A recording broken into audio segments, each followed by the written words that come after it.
Hey, everyone. It's your girl, Nicole Doss, and welcome to another episode of Pink Radio with Prestige. Today, we are talking about being your own publicist. Well, let's just be honest. Last week, I had a super awesome opportunity for members of the Prestige Society, as well as those that I consider to be friends of Prestige.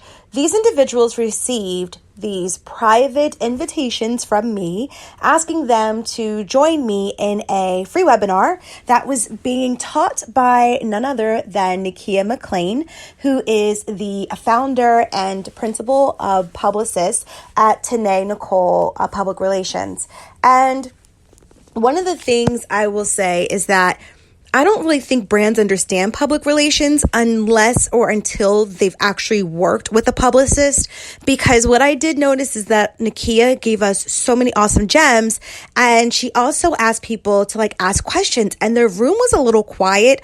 And I think that the reason why, and I even said it on the call, was because I don't think that people know what to ask because they haven't experienced it before. But because I worked with Nikkia, I kind of knew what questions to ask. So the whole purpose of today's show is to give you some insight on public relations, as well as some cues of what you should do to help you in kind of furthering brand awareness through your public relations efforts, as well as knowing how to even use resources like Nikkia McClian, who has a great book called DIY PR, as well as a course that she's offering as well. So hopefully in doing these three things, you will have maybe a great plan that you can add to your marketing and sales plan or strategy for 2021, and something you can think about over the holidays as you begin to reflect on your brand and reflect on what else you need to do.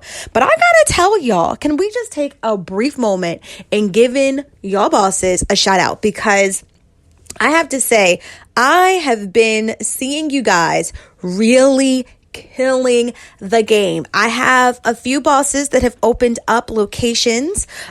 So shout out to Glassy Brown Cookies, who just opened up a location recently. I think it's Glam Craft. And she just opened up a location called The Collective. There's just all these really great people. The Al Natural Experience just opened up a location to help women with things like V-steams and things of that nature. I mean, there are women out there that are working it. There's new women who opened up new locations as a extension to a completely different, business that they're going into. And I don't want to mention that yet, just because that individual didn't make that public knowledge yet. So I'm going to wait until she does, and then I'm going to share. And then also shout out to my fitness instructor.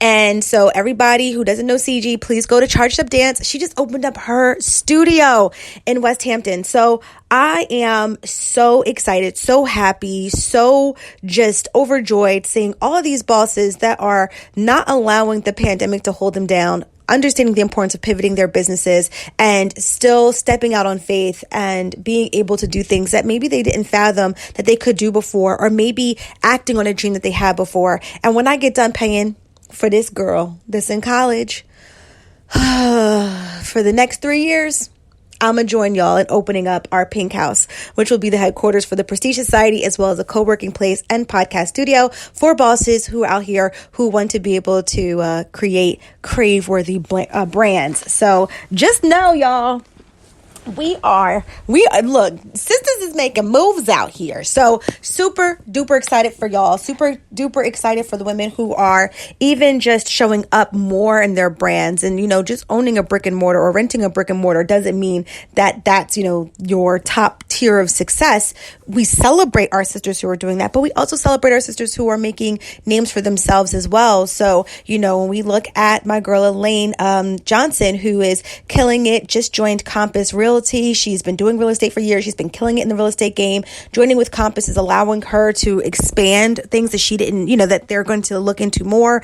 Party Prima Donna, which is Danielle Tyson, has also been part of Compass through her team, and she's been doing really great. I'm just shouting out y'all fabulous bosses. Amira Estelle, who is the founder of Mira Estelle Handbags. She's killing it. She's done a really great collaboration with Dose. And so now she's been killing it in Michigan or in the Detroit area in her bags. I just bought a bag, honey. You can't tell me nothing about my new bag. So women, business owners have really used this pandemic as an opportunity to just be so resilient. And I just think that, in sharing all of these great things that you guys are doing, I just think it's a moment that we need to just give each other a pat on the back. Even for us, I'll say, in January of 2020, I did a Pink Leaders Retreat, and I really was super excited. I just knew 2020 was going to be the year that we were really going to take full advantage of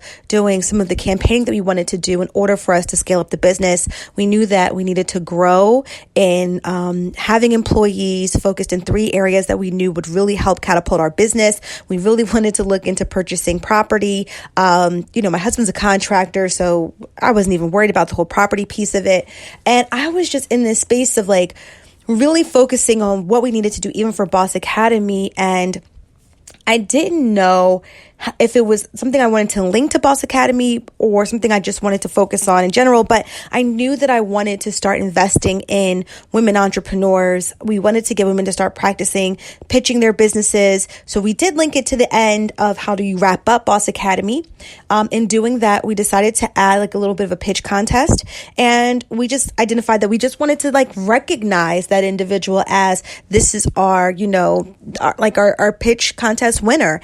And I said, no, that's not enough for me. I feel like if we're going to give women the keys, if we're going to give women the opportunity to really build their business and take these just fundamentals of really making sure that what you're building is just foundationally sound, I decided that I wanted to invest. And so we have invested $1,000. And I know that doesn't sound like much, but when you're the person that's investing your own coins, or you're the one raising the money to take that money and take 100% of that money raised and give it to someone, I want to make sure that we don't minimize those efforts, because in 2020, we didn't think we were going to give any money. And in 2020, we actually gave $1,000 as seed investments into women entrepreneurs' businesses. So I even have to remember the importance of just giving even Prestige the,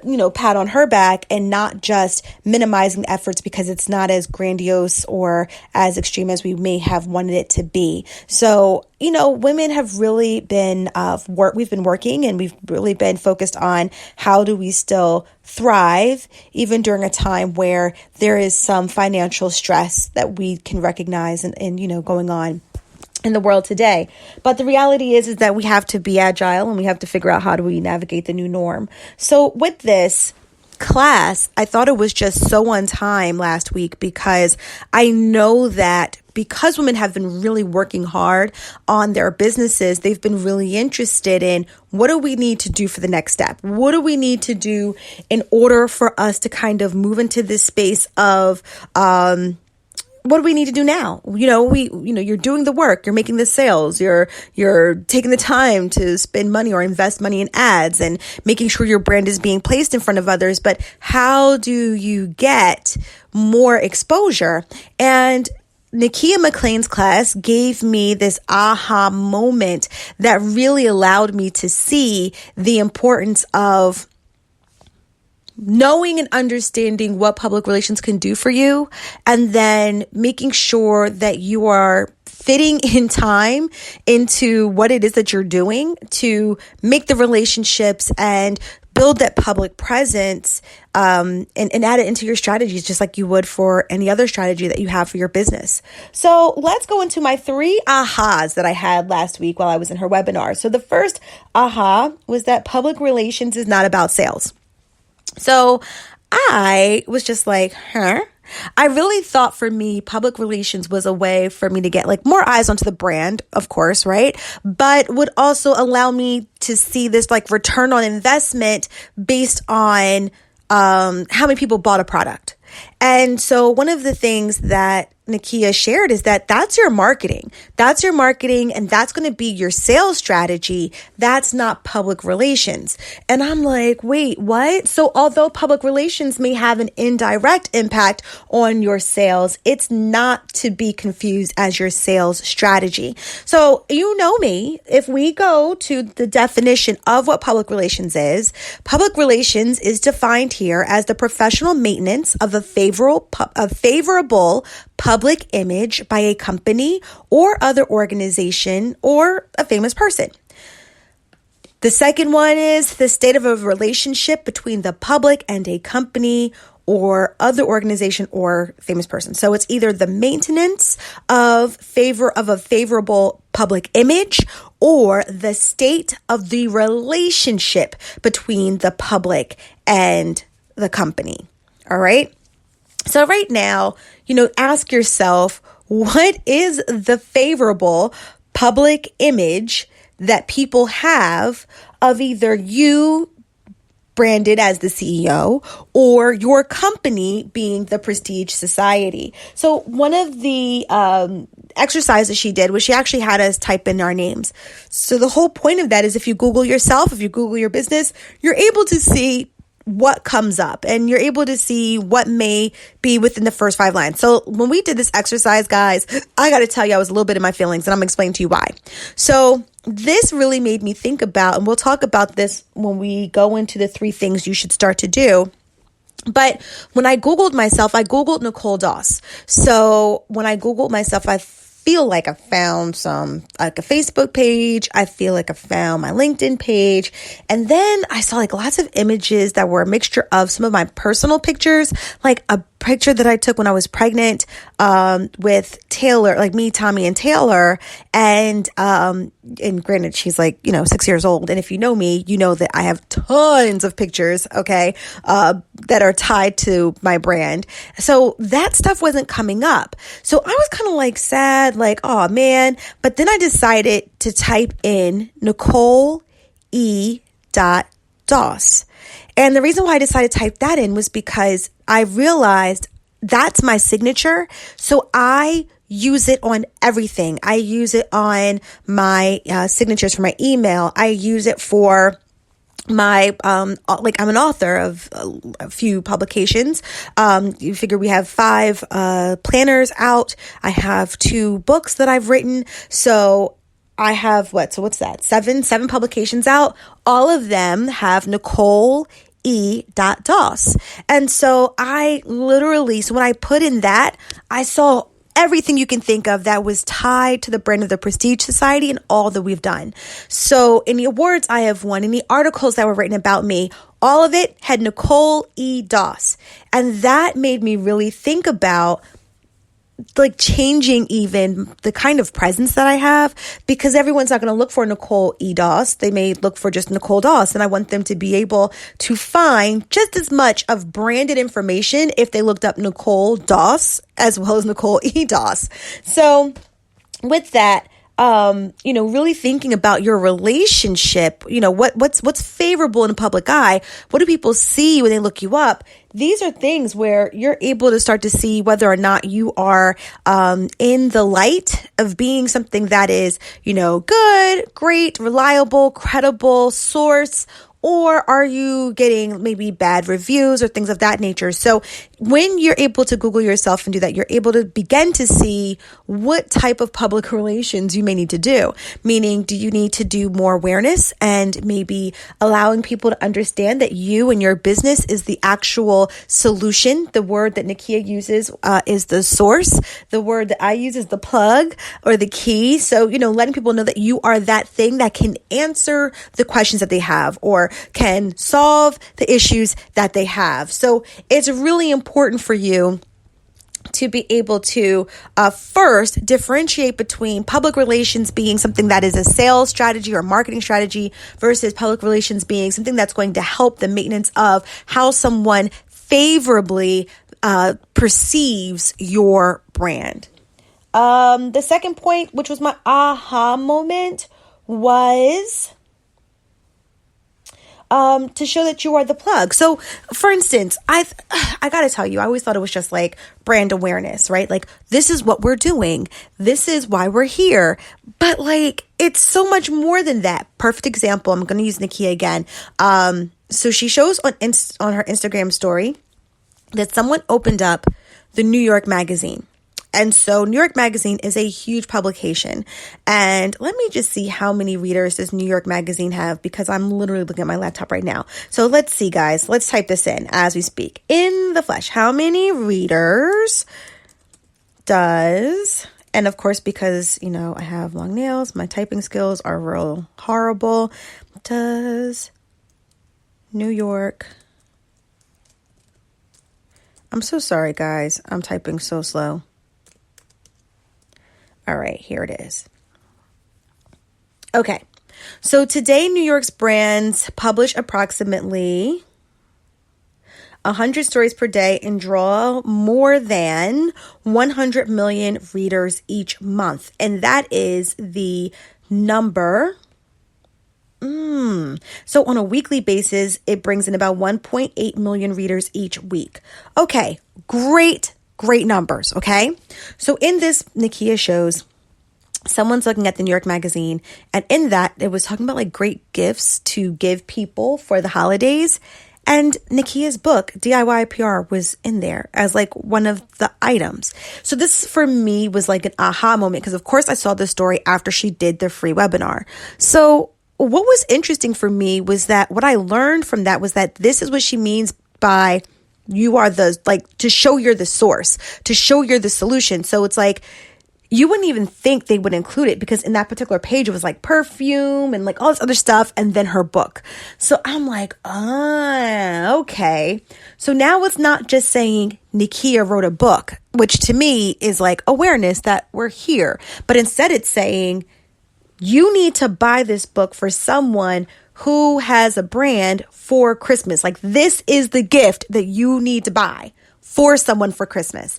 And to have X amount of people, so 100 million readers each month, being able to view that particular page for me is like amazing, because that level of public relations just shows that she is the source, or she is the plug, or she is the solution to those who are looking for that thing. So I think that that's the part that is really, for me, started to shape the difference of how public relations basically says like you're the solution. But once again, I feel like I know I was learning that like public relations, marketing, sales, they all have their separate strategies, but I still can see how they're very much intertwined and have this like this way that they're all interrelated. Because even when you think about it from a sales standpoint, you still have to do the same thing. I mean, identifying the problem that your tribe is experiencing and being able to convince them that your brand,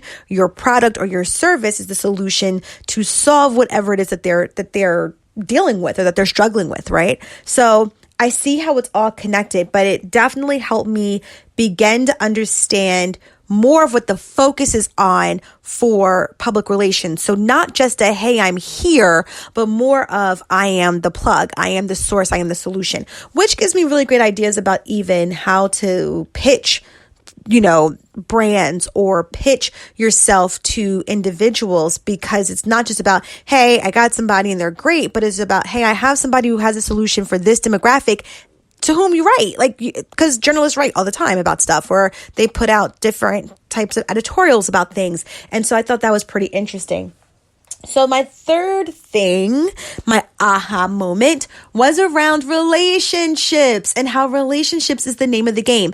And that, I think, begins to separate people who are able to really do a great job with public relations on their own versus those who sit there and wonder, why have they not been seen yet? So when I think about when I had worked with Nikkia was my publicist, I know that it was her credibility and her relationships that got me into the rooms that I was in, or that got me into onto the TV shows that I was on, or it got me onto radio shows that I was on, or got me onto podcasts that I was on, because Nikkia had these relationships and she had credibility. One woman literally said to me, "I'm not in a mood to talk to anyone today, but I'm doing a solid for Nikkia, and she said she has a girl. She says she's great. So let's go ahead and do this interview." So that made me a little nervous, like, oh my gosh, this woman doesn't even want to talk to me, and she has to do this whole interview. So by the end of the interview, luckily the woman said, I think it was the interview I did for Medium, and she was just like, "Oh my goodness, I'm so happy that I spoke with you, but this is really great." And so I was like, whew, good. So I was happy I was able to turn that around. But that is big when like you're doing someone a solid because of the relationship you have.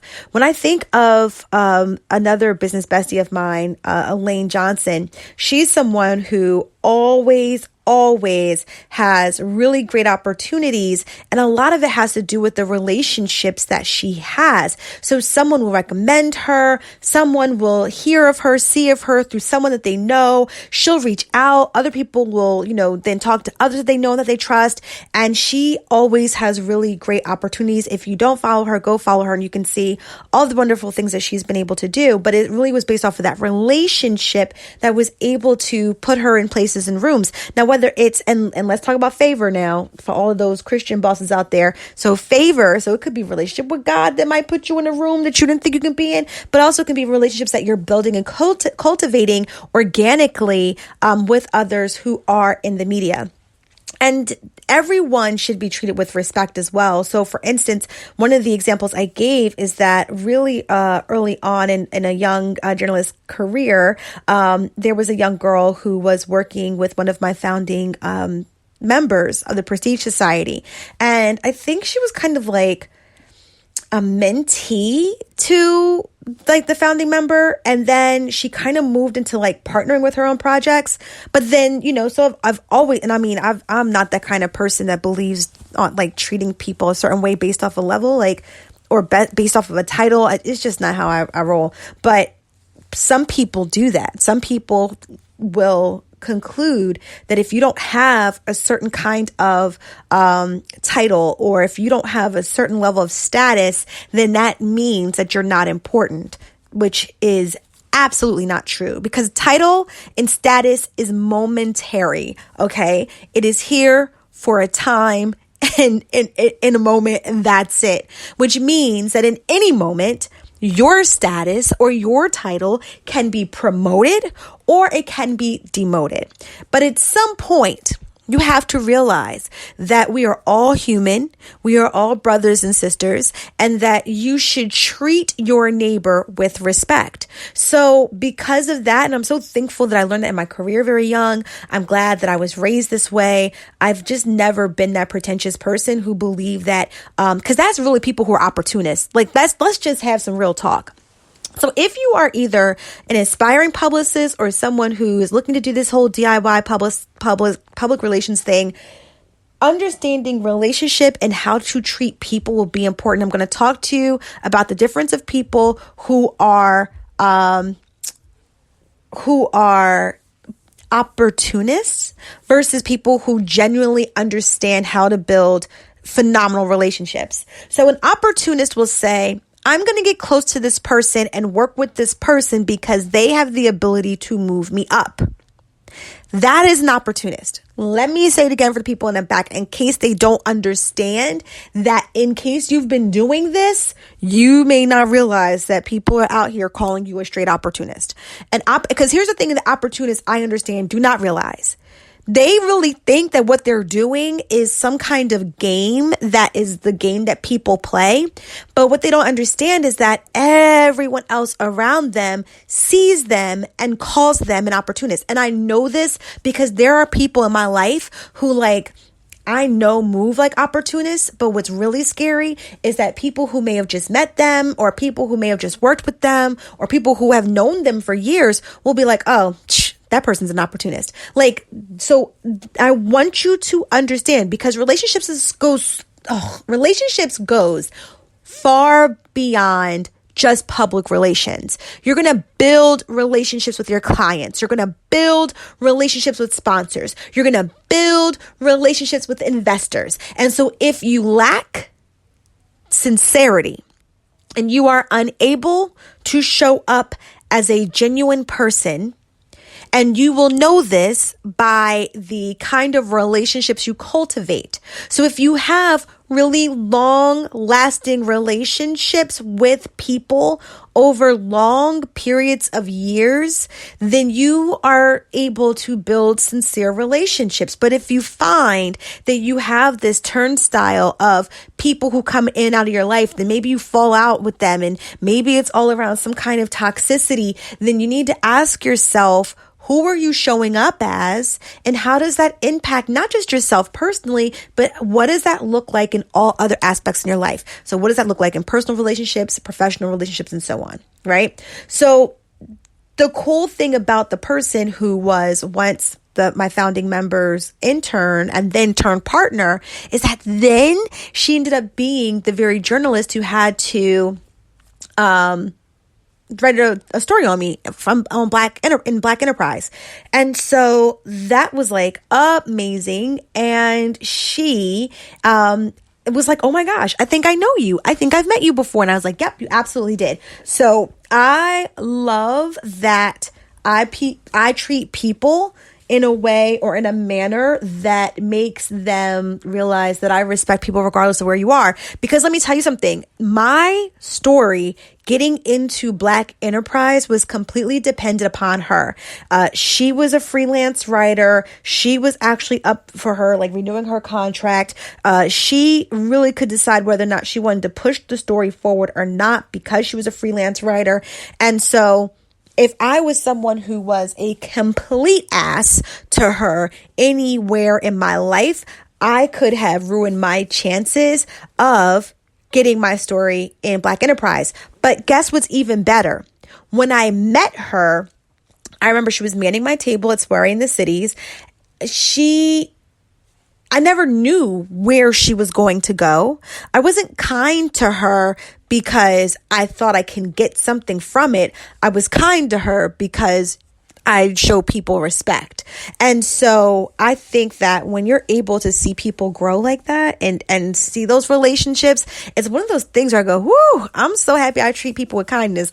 I don't even like when people are like, oh, Nicole, like, oh, you're with Prestige Society.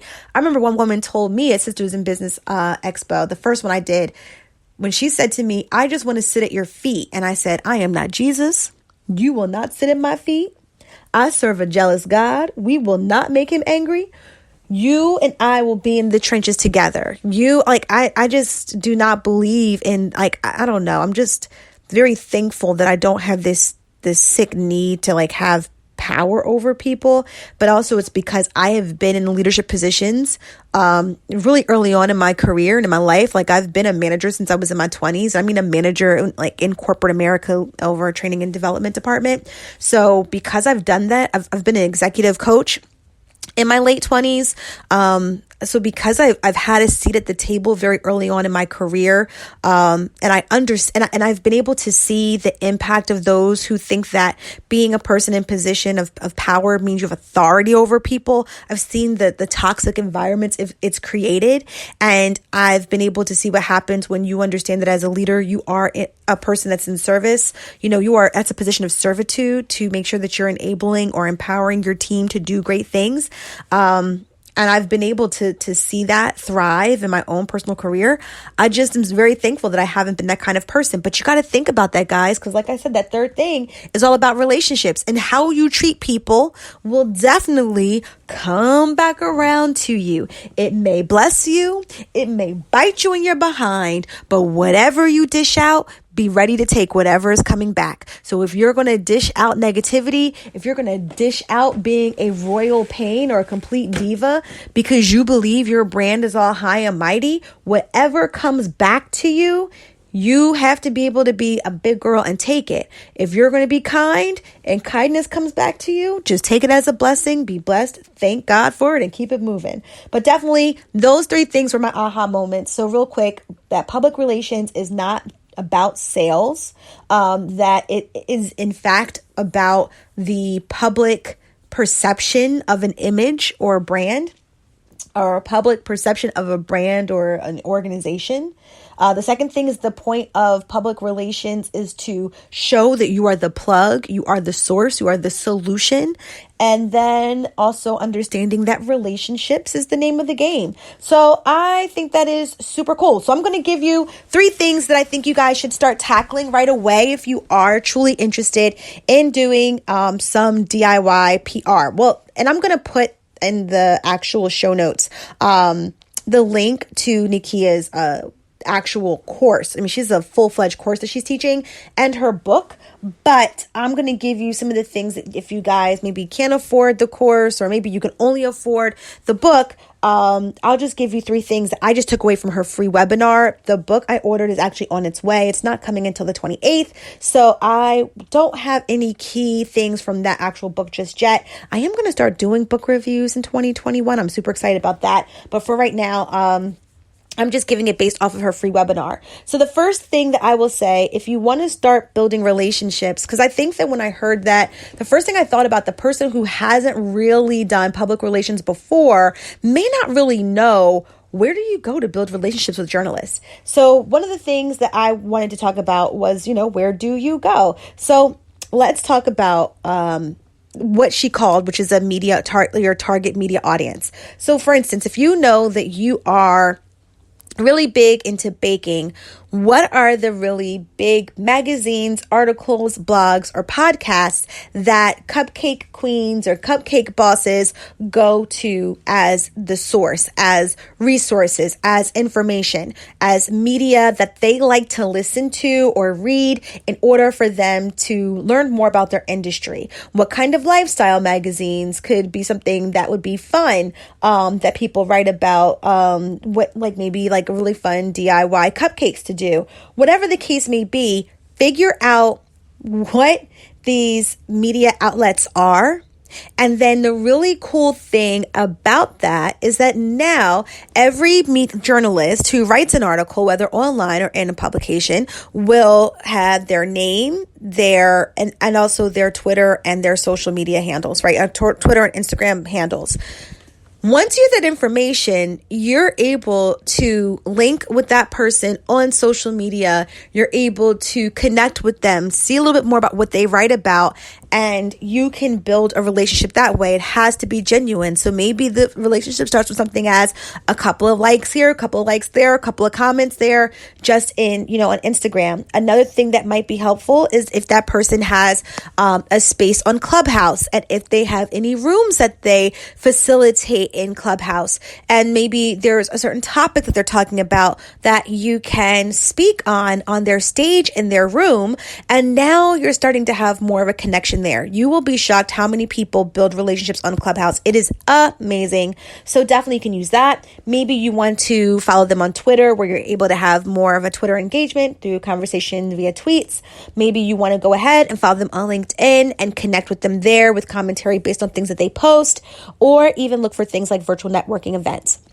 So those things can definitely happen. I think that is great. So really look at that if you're not really sure how to begin to build relationships. So that's something you should do. The second thing that you really should do is create a one sheet. That is something that is going to be what I like to call your media pitch or your media resume, but it's literally on one sheet, hence why you want to call it a one sheet.